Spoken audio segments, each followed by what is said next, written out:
Hey everyone, welcome back to the channel. I got a little update tonight on this rat rod type of fire truck I'm trying to create.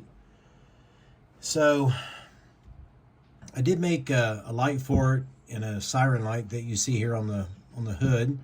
So we'll remove those.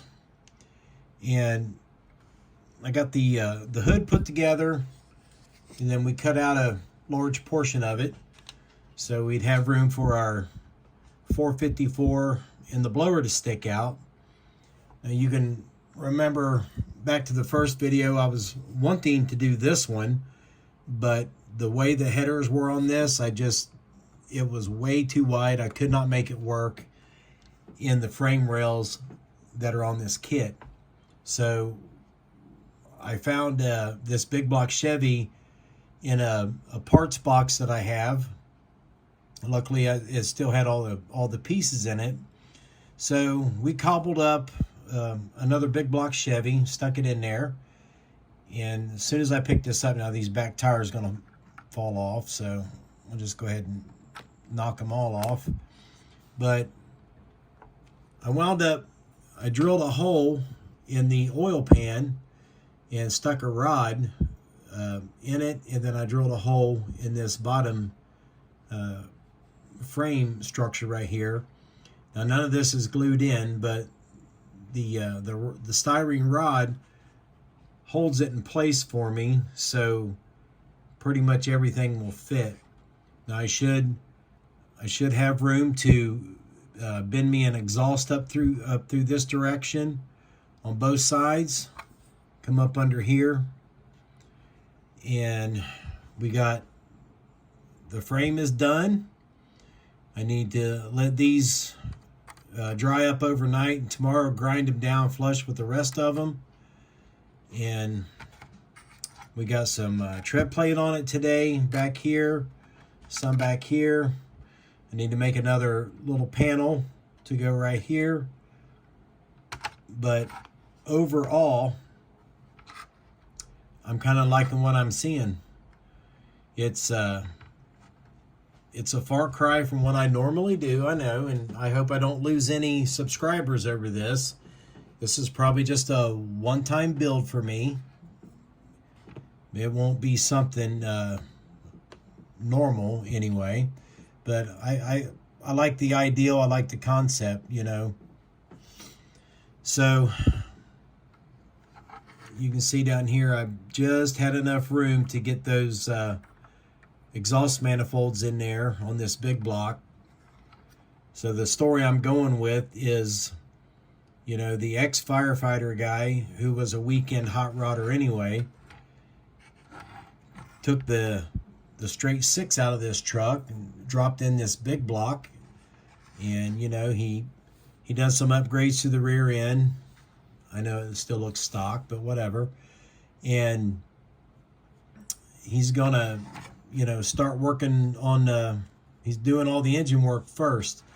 Now, I don't think I'm going to put the inner fender wells in here on this kit, because I kind of like the look of that and the look of the, you see the tires and stuff. So we might just leave that out, and we'll have to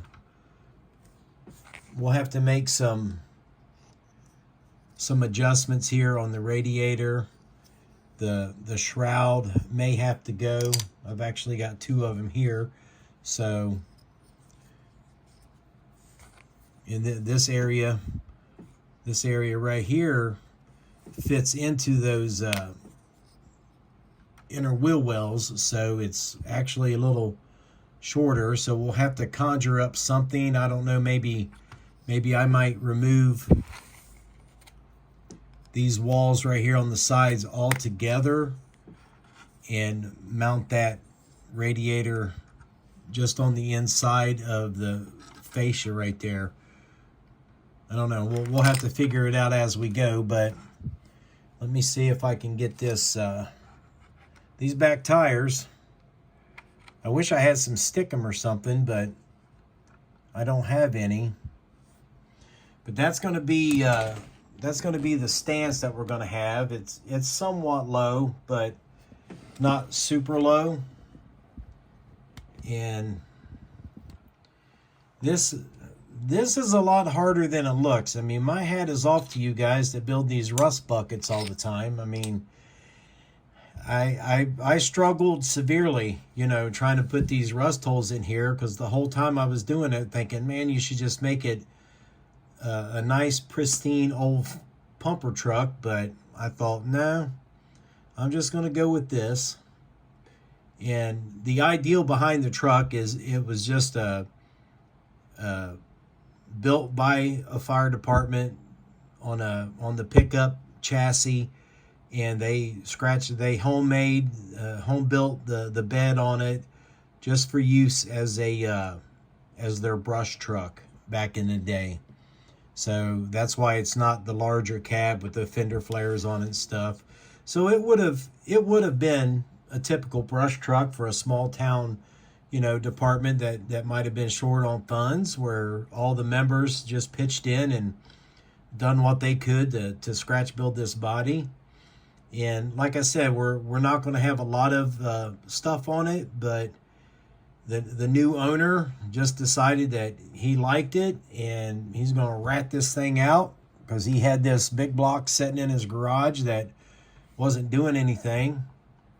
And he thought, for $2,000, which is what he paid for the whole truck, why not? You know, a good weekend project, so to speak, for any typical hot rodder.